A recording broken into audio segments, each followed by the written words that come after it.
Hey guys, it's Davita with WTI. There was a time that I was doing my own acrylic nails at home. It was so cost effective and these came in really handy. This is the 21 count nail file. They are 100, 180 grit. I really appreciate them because they are double-sided and they really helped to file the acrylic nail down to the size that I wanted. But even if you don't use acrylic nails, let's say you have very coarse nails, these would work really, really well at shaping them and filing them down.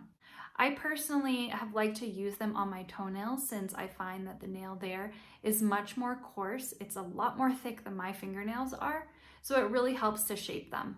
The quality of these nail files is great. The length is great. I'm really happy that they come in a 21 pack. That gives me enough to work with, and I know that they will last for a long time. I've already used quite a few of them, but these are the ones that I have remaining, and I am super, super happy with them. So I would recommend them if you're looking for a really good nail file, and that is my point of view.